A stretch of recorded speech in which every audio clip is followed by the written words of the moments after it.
vamos a hacer un pequeño ejercicio de recuerdo.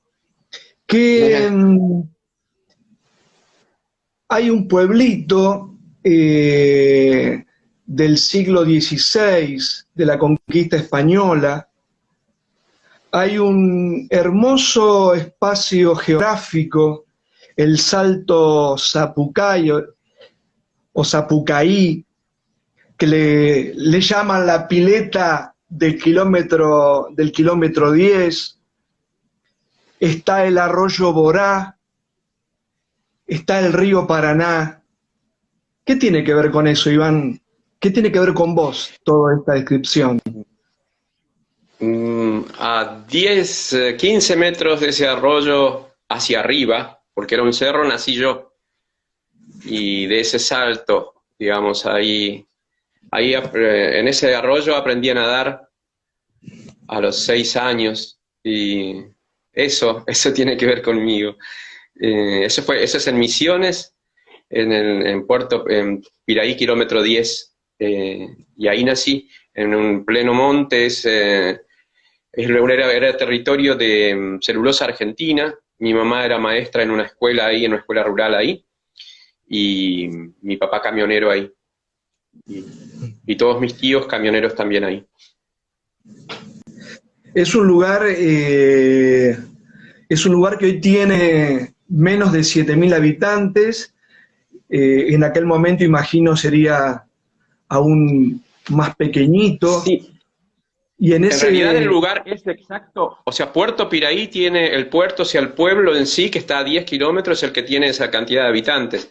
El lugar ahora ya no existe más.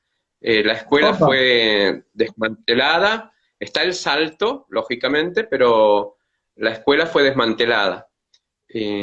Donde estaba ahí, o sea, ese paraje, porque esos eran parajes que funcionaban por épocas en relación a la producción de pinos para Celulosa Argentina, para la fábrica, digamos. Supongo que eso hizo que vaya cambiando y que hoy ya no exista. O sea, el pueblo sí existe, el pueblo, el centro que está al lado de la orilla del Paraná, a 10 kilómetros de donde hablamos ahora. Estamos hablando de la provincia de Misiones y estamos hablando de alguien que de muy chiquito, ahí si tenés a mano la foto número 6, alguien que muy chiquito, ahí como se puede apreciar, con toda una gran hinchada familiar, que ahora nos vas a contar de qué se trata, hiciste una primera representación. Iván, ¿cuántos años tenías en esa época? Ahí tenía 8 años.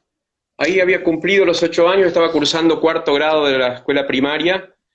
Era la primera vez que iba a una escuela fuera de la de mi mamá, porque mi mamá estaba en una escuela, pero quería que yo estudie en otra escuela, y esta era la escuela del pueblo, a la que iba diariamente a las 6 de la mañana con el colectivo, y ahí tenía 8 años, y fue la primera actuación registrada, digamos, porque antes ya había actuado, estaba en 1º, 2º y 3er grado. Es una foto que quiero mucho.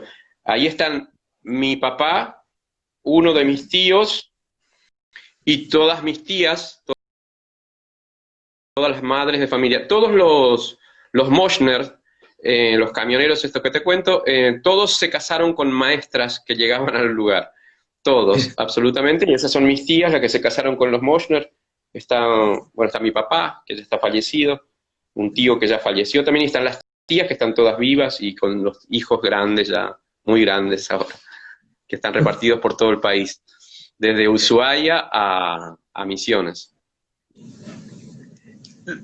Después de estas actuaciones que, claro, tienen que ver con la dinámica escolar y los incentivos que a veces encontramos con alguna maestra, con algún maestro que tiene esa gana de ir más allá de los propios contenidos curriculares de la lengua, la matemática, etcétera. ¿Cuándo empezó a aparecer, Iván, en vos las ganas de profundizar en la representación, las ganas de ir conociendo un poco más, el placer por encontrarte jugando a ser otros? ¿Cómo apareció eso? Y apareció en claramente en tercer año de la escuela secundaria, hasta tercer año seguía siendo siempre ya en todo. Después estuve en un colegio que se llamó Línea Cuchilla, en un colegio que se llama aún hoy Línea Cuchilla, internado, ahí seguí haciendo cosas en los actos escolares, pero ya adolescente, y cuando en Monte Carlo, que es la capital del departamento de este lugar donde estábamos, del que hablábamos, en el pueblo, ahí fui a la secundaria 2 años, y en tercer año de la escuela secundaria, por una oferta, o sea, la escuela ofrecía un taller, ni siquiera de la escuela, era extracurricular los sábados a la tarde, y ahí empecé a ir, digamos, apenas me enteré que existía, fui por primera vez a tomar un taller, que era ese salto de hacerlo por impulso nada más y por deseo, a empezar a una suerte de estudio, digamos, y por voluntario y con una docente que iba una mujer de teatro, digamos, era la docente, que iba los sábados a la tarde y era por voluntad, porque aparte yo vivía a 11 kilómetros, de los cuales 6 eran con asfalto y otros 5 eran de tierra.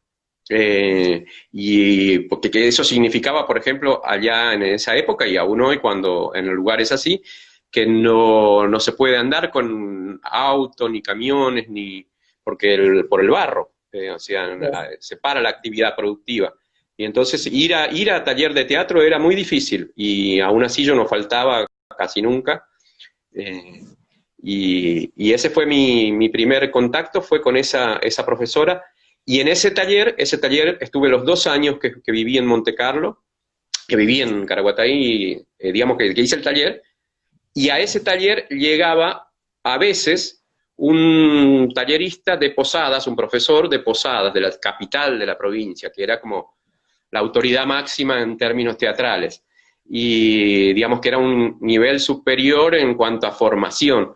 También esta profesora, esta maestra, que era de otro pueblo, ellos llevaron a un docente de Rosario, me acuerdo, un seminario de un fin de semana, que también fue un salto, digamos, con Rosario era ya más elevado el nivel de comprensión de la actividad, y bueno, asistí a todas esas posibilidades en ese tiempo.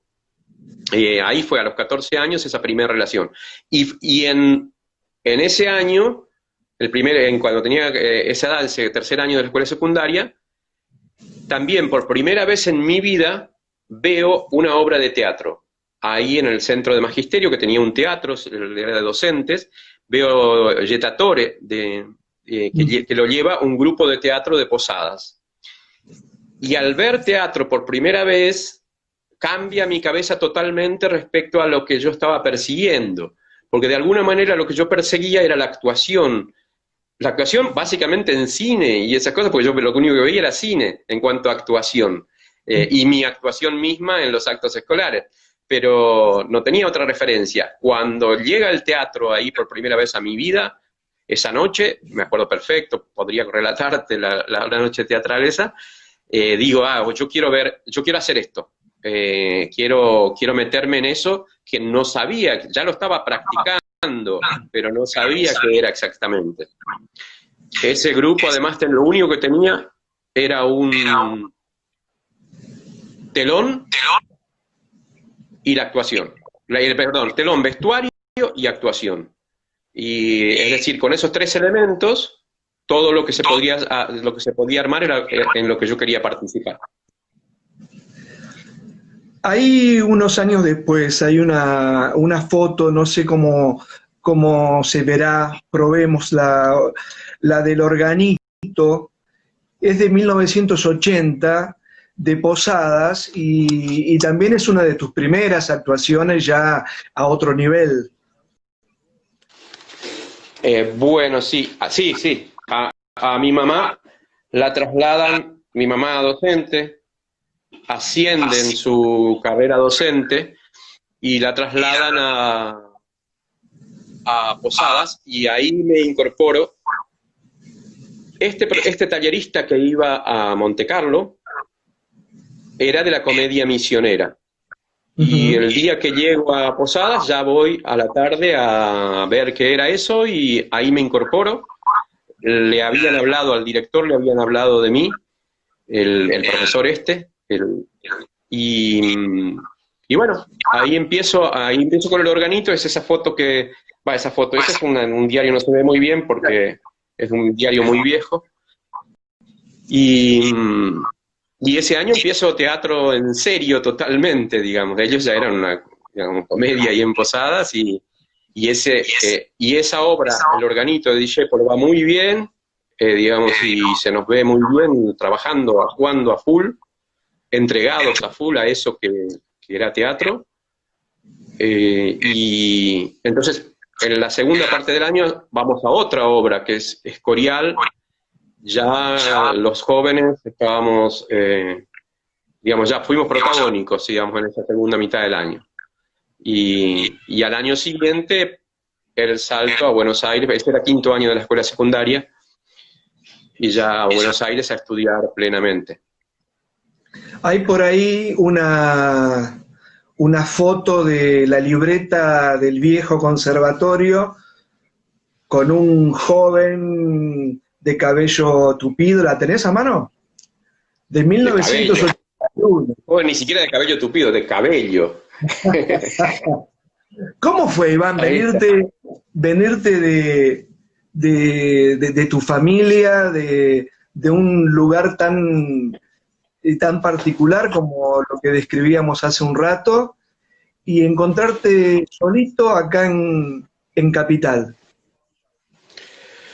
Fue una experiencia durísima, porque además no tenía dinero, no éramos gente de dinero, digamos. Mi familia me da una mano, el primer año me dio una mano, un año completo, que era una mano suave, digamos, y al toque yo empecé a trabajar. A los 2 meses estaba trabajando ya de cadete y yendo a la Escuela Nacional de Arte Dramático.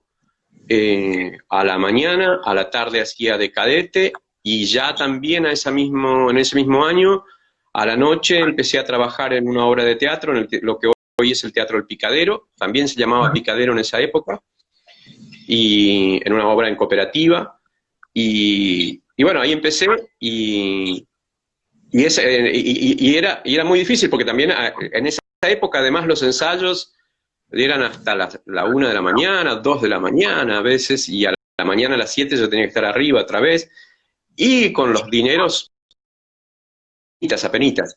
Y bueno, fueron años muy difíciles, y de estudio, y de eso. Fue difícil estar acá en Buenos Aires, pero no había otro lugar donde estudiar lo que yo quería estudiar. Mi papá, antes de venir, me preguntó si no había algo más cerca. Y le digo, algo hay, pero la universidad más cercana en ese momento era Corrientes.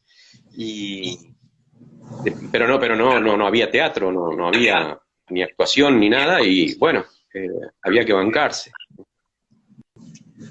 Además, Iván, eran años de, si bien tardía, aún estaba la dictadura videliana. En ese contexto, sí. En ese contexto de trabajo, de estudio, de los primeros trabajos actorales acá en Buenos Aires, ¿cómo fue, cuándo y de qué manera te comunicaste, conociste al Partido Obrero? El Partido Obrero lo conocí en el 82, fin del 82, por ahí, sí.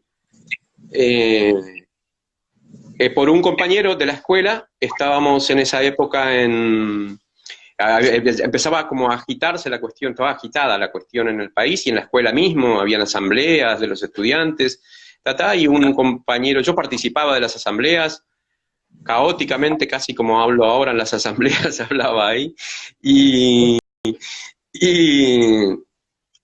bueno, uno de los compañeros, que era compañero de curso mío también, un cordobés, el cordobés le decían, Roberto, me habla después de la asamblea, charlamos un rato, y me habla de Prensa Obrera, y me dice que me va a traer una, me la pasa pocos días más tarde, envuelta en papel como si fuera un paquetito de bolsas de residuo. Y nada, bueno, venía doblada y demás, y así empieza, y bueno, y después unas reuniones, me invita a reuniones, había unas reuniones clandestinas aún, en casas de gente, bueno, unas reuniones semanales teníamos. Ahí empecé a tener contacto directo con el Partido Obrero, pero, digamos, todavía no era una militancia, fui siguiendo todo el proceso, digamos, yo no entré a militar así, tuve reuniones, sí, pero no era... Y bueno, y al año siguiente, digamos, para mí el acto más... hubo una movilización porque no querían dar la legalidad, me acuerdo, del partido para participar en las elecciones, eso me acuerdo, y después, cuando fue el día de las elecciones, a mí por diversas razones me tocó votar en La Plata, porque tenía un domicilio allá por una cuestión de una beca de años anteriores, bla, bla, bla, bla, y me toca ir ahí.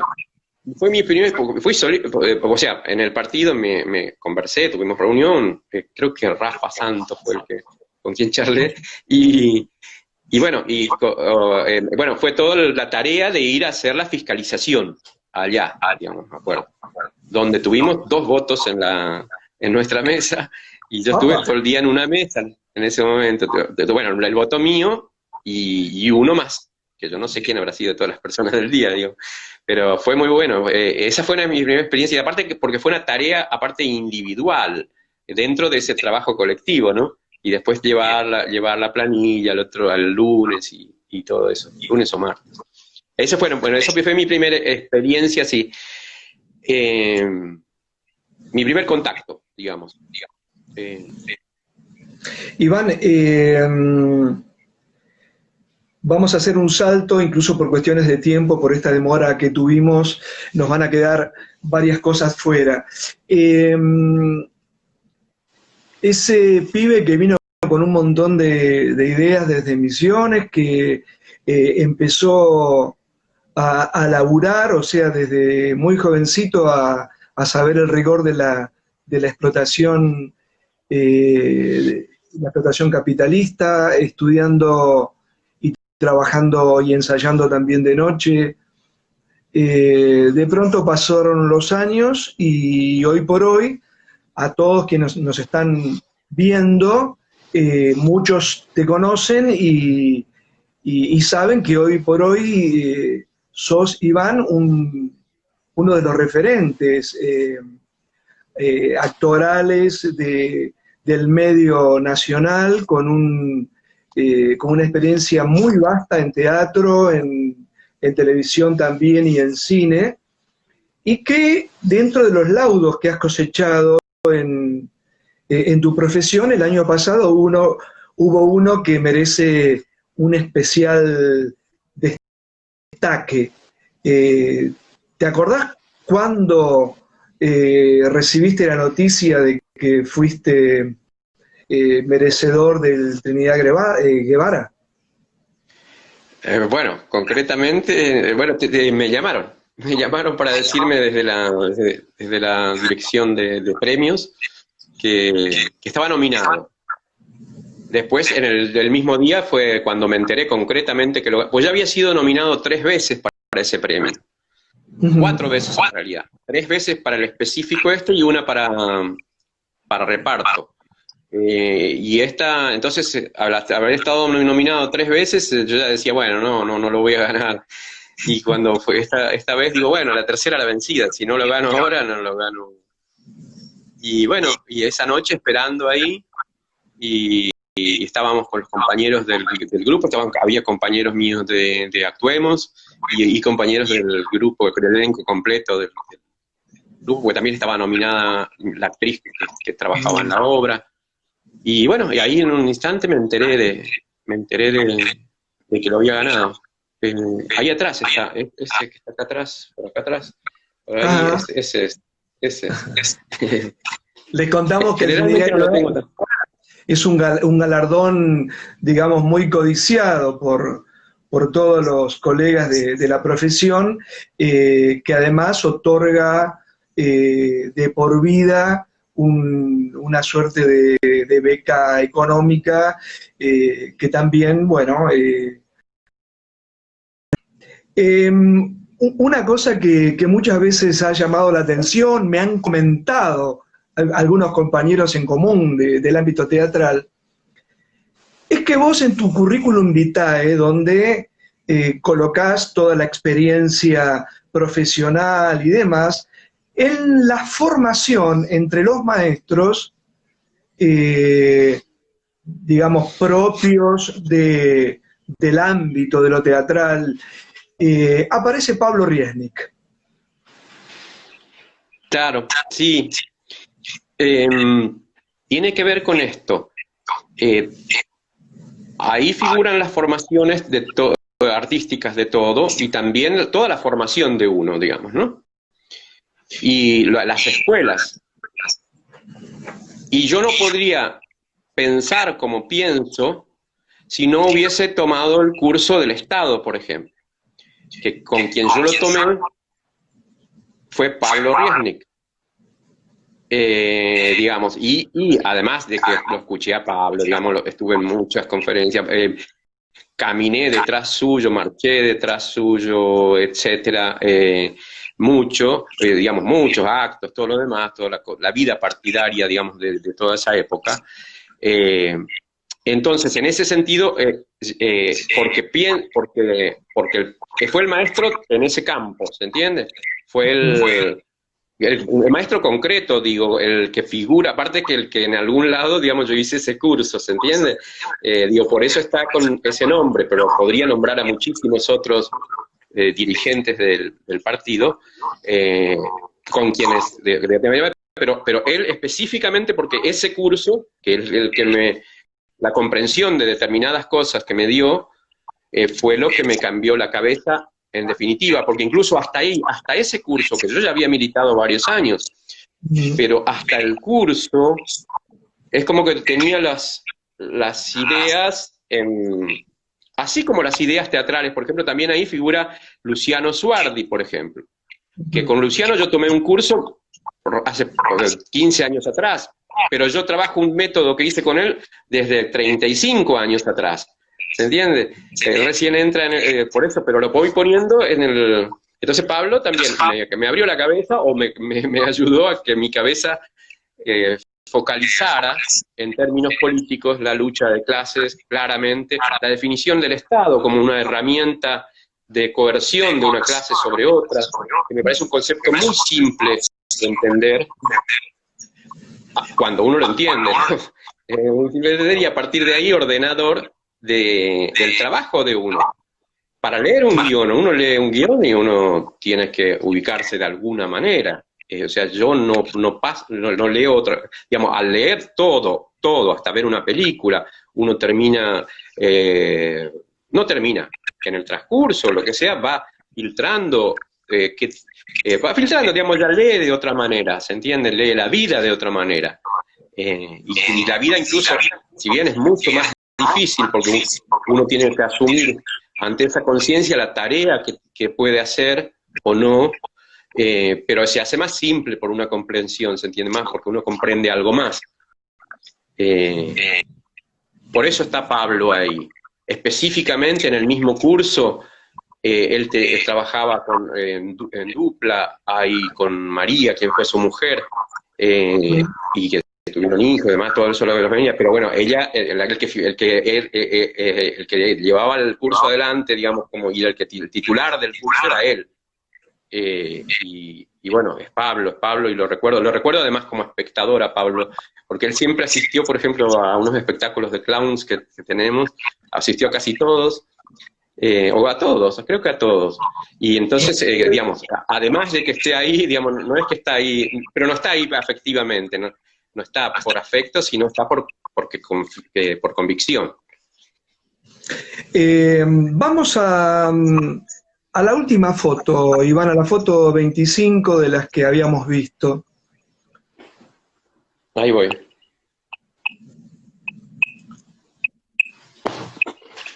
Esta. ¿Se ve? Contanos, ¿por qué está ahí esa foto? ¿Por qué la elegiste? Esta foto la elegí porque fue la foto con la que se paró la actividad, el día que se paró la actividad, que se decretó el aislamiento.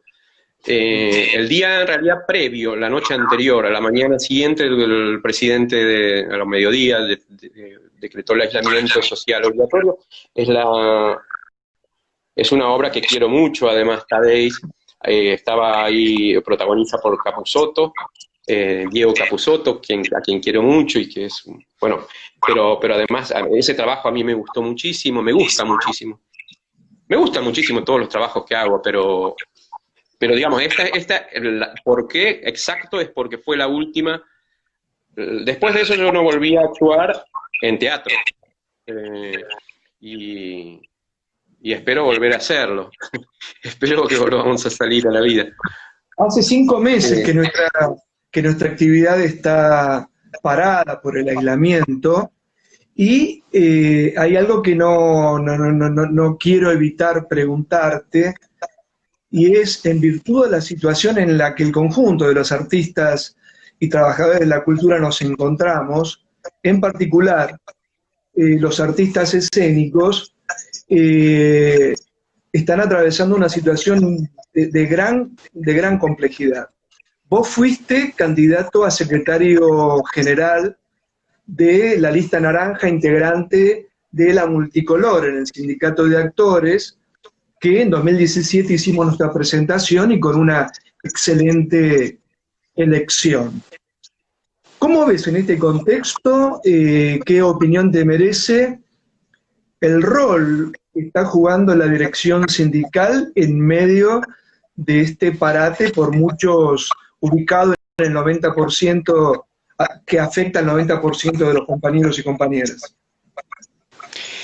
Mira, el rol que juega la burocracia sindical en este momento, la nuestra, es de absoluta subordinación al gobierno. Y eso es lo que tiene que... Nosotros luchamos contra esa subordinación en aquel momento por la independencia de los artistas, de los actores y de los artistas en general, y porque el sindicato se transforma en una herramienta de lucha de los actores en función de sus derechos y de sus necesidades. Y el sindicato no está siendo usado para eso, sino que el sindicato es prácticamente una oficina administrativa del Estado o de las patronales, de administrar las tareas, digamos, atiende individualmente a los actores, etcétera, una suerte de gerenciamiento de una organización. Y eso es lo que nos sirve. Y ahora, en este momento, está absolutamente sumisa ante los... pero concretamente, esto no es una definición mía o una opinión mía. No. Lo dicen ellos mismos, o sea, ante cada cosa se reclama asamblea extraordinaria. Hay un grupo de mujeres reclamó asamblea extraordinaria. Antes se habían presentado cartas también de Actuemos, de otras organizaciones, de otra gente. Responden que no, que el gobierno dice que no. Se están haciendo cientos de asambleas en todo el país, por esta vía, por otra vía, o sea, debatiendo. No. Si el gobierno no dice que sí, yo no digo nada, etcétera. La burocracia sindical son burocracias, digamos. Consideran el aparato como una institución que existe por sí misma y que no tiene que ver con la realidad prácticamente. Pero la realidad es un modo de disciplinamiento y de freno de la lucha de los actores. Por ejemplo, en esta semana las últimas semanas, vamos, tú estás al día, pero digamos con Actuemos y con otras organizaciones de las asambleas, empezó inmediatamente después del aislamiento una lucha por los 30.000 pesos como compensación por mes hasta que dure el aislamiento, porque todos los actores y actrices quedamos sin trabajo, todos, no hay uno que no haya quedado sin trabajo. Como una lucha para justamente solventar este tiempo, para sostener este tiempo. Y ante eso ellos no esperan algo del gobierno que el gobierno no va a responder, ni responde. Las respuestas que da el gobierno son de costadito, para extraordinarias, tardías, y no sirven para lo que... yo creo que esa lucha tiene que seguir, porque incluso ahora estamos en bretes. Bueno, salieron cartas, por ejemplo, salió una carta hacia el gobierno general pidiendo que se atienda, que firmaron miles de actores, y esa carta también fue escondida, digamos, después. Se salió a no frenar toda la lucha de los actores, cuando al contrario hay que organizarla a la necesidad, y hay que organizarla, y hay que organizar incluso la posibilidad de que esos pensamientos y esas posiciones que tienen los actores salgan a la luz, que todo el mundo pueda opinar en asambleas, que todo el mundo, y tomar resoluciones colectivas. El sindicato nuestro toma resoluciones entre sí, entre ellos y con el gobierno, supongo, pero entre ellos, escondidas, digamos, a espaldas de los actores. Jamás convocan una asamblea general, jamás convocan una asamblea, excepto las ordinarias burocráticas para resolver cuestiones pequeñas, pero no para la cuestión de fondo, que es ¿por qué esta situación, más allá de que nos quedamos sin trabajo, la situación de debilidad, de sobrevivencia de los actores, viene de antes? O sea, la gran desocupación viene de antes, la gran no tener haberes viene de muchísimo antes.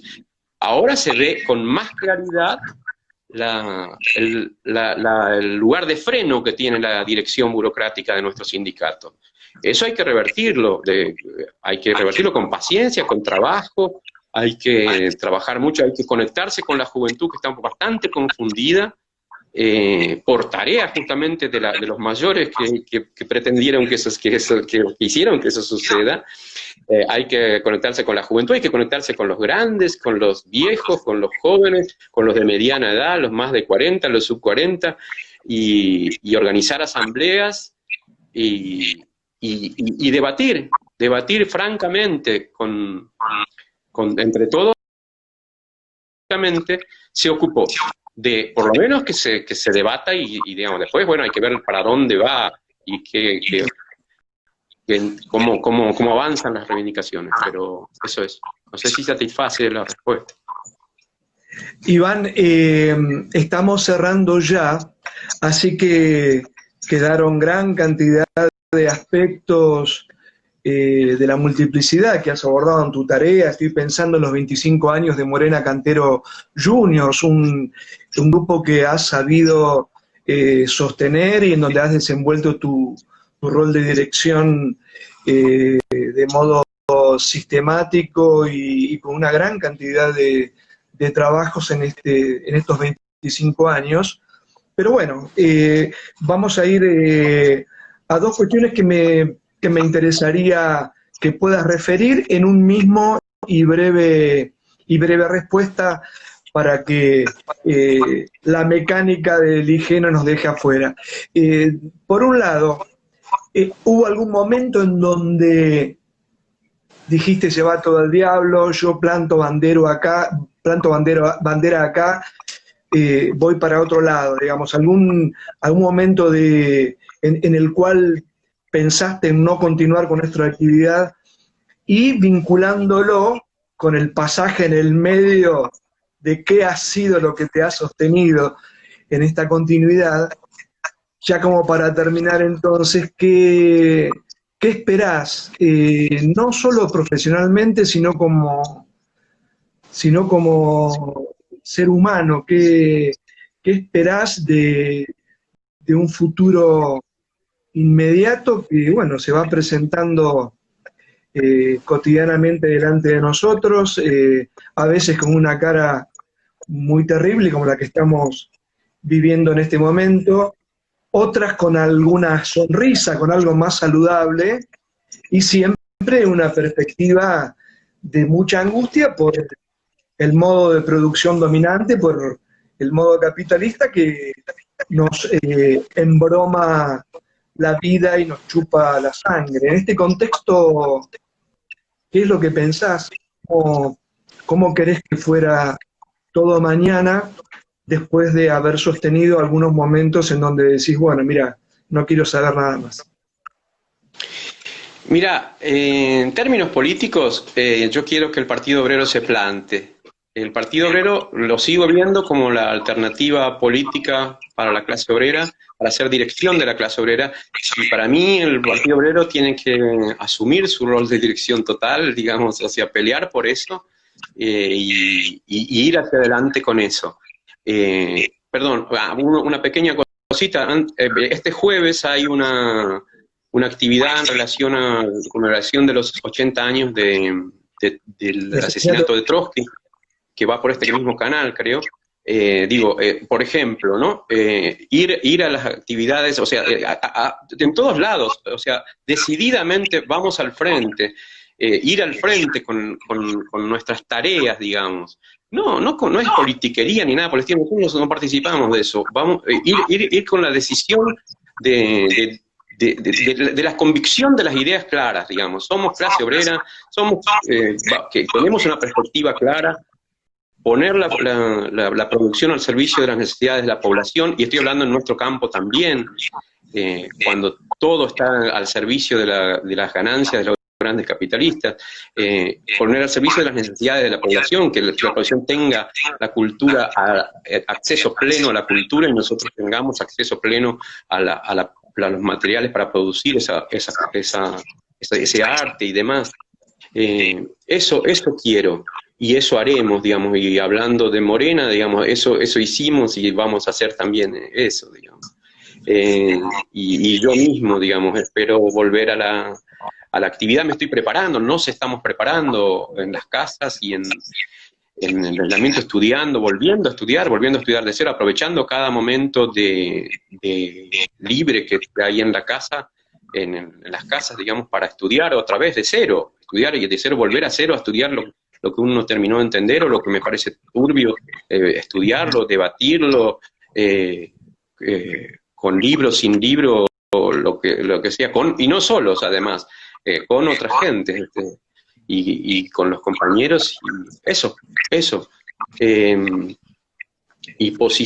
Sí, y tomar el rol de dirección, yo creo que decididamente hay que tomarlo, y con mucho más osadía, con mucho más descaro inclusive, porque hay una autoridad ganada, hay una historia, y eso creo que tiene que ser puesto a la vista claramente, o sea, tenemos todos los argumentos para ir hacia adelante, y tenemos todo el programa para ir adelante. Creo que hay que hacerlo. O sea, ojalá podamos, digamos. Yo lo hago torpemente, pero como puedo lo hago. Y lo voy a seguir haciendo. O sea, no voy a cambiar. Porque hay algo ahí. Porque hay una de las cosas cuando una cosa muy burguesa, de la cultura burguesa que planteaban cuando yo era jovencito, que escuchaba mucho, ¿no? Ay, sí, tenés las ideas, a los 40 se te van. No se va. Si uno no quiere, no se va. Si a mí me hubiesen refutado, yo cada día espero que me refute a alguien algo, digamos. Yo intento, o sea, yo escucho plenamente, casi como un niño escucho todo, y después, bueno, si me convence o no, ¿se entiende? Si alguien me convenciera de que no tengo razón, y que no tenemos razón, ok. Pero nadie me convence de eso por ahora. O sea, no. Y mientras no me convence, no, estás equivocado vos, hermano, o hermana. También, digamos, mientras vamos para adelante, de a poquito con lo que podamos cada uno, pero hay que ir hacia adelante y tomar este lugar. Y digamos, a mí me irrita un poco yo por ejemplo no sé, digamos, hay que explicar a los compañeros que insisten con defender ideas de otra clase social, ver a qué intereses sociales están respondiendo cada uno de sus dirigentes. Yo a los míos, digo, incluso, bueno, por ejemplo, habla Pitrola, habla Solano, habla los compañeros, vos escuchás, o sea, yo no escucho inocentemente, o sea, no escucho, digo, sigue siendo el mismo, sigue siendo un luchador, y bueno, ahí uno lo prueba cada vez que habla o cada vez que hay una movilización o lo que sea, digamos, uno prueba si los compañeros siguen en la lucha, siguen siendo uno. Yo no confío ciegamente, plenamente, sino que día a día los compañeros, digamos, Entonces, si de otras organizaciones, por ejemplo, revisaran mínimamente el pensamiento y las acciones de sus dirigentes, ¿se entiende? Hay que confrontar con eso. Yo confronto concretamente, te digo, o sea, yo no, y me gusta ver que uno puede seguir confiar en la acción de la gente. Iván, perdón, con esto no, yo quiero dejar afuera a Romina, a Nora, qué sé yo, miles de gente, miles, porque son ahora muchos compañeras y compañeros que uno respeta muchísimo, pero que también uno ve, bueno, yo qué sé yo, el año pasado cuando Romina, que era a candidata, que iba a ser o de presidente o vicepresidente, lo primero que hice fue no sé, por allá lejos, en San Telmo, estaba, listo, ya está, bueno, digamos, estaba muy bien, vamos para adelante, ¿se entiende? Digo, y hay mucha gente buena y luchadora y valiente que está peleando. Iván, muchísimas gracias por este encuentro. Es el modo también de que incluso los compañeros con los cuales militamos y salimos tengan la oportunidad de conocer un poquito más de tu vida, de tus decisiones y de tu arte. Nos quedaron un montón de cosas fuera, algunos debates incluso que hemos tenido respecto de el teatro independiente, respecto de algunas denominaciones teatristas, respecto de las perspectivas del arte y del teatro en este estadio de desarrollo del modo de producción capitalista. Creo que tantos temas van a ser motivo seguramente de un próximo encuentro para seguir profundizándolos. Así que te mando un abrazo grande a vos y muchísimas gracias por habernos acompañado y habernos esperado al comienzo de este live de uno más de Prensa Obrera. Agradecemos entonces a todos y a todas la participación.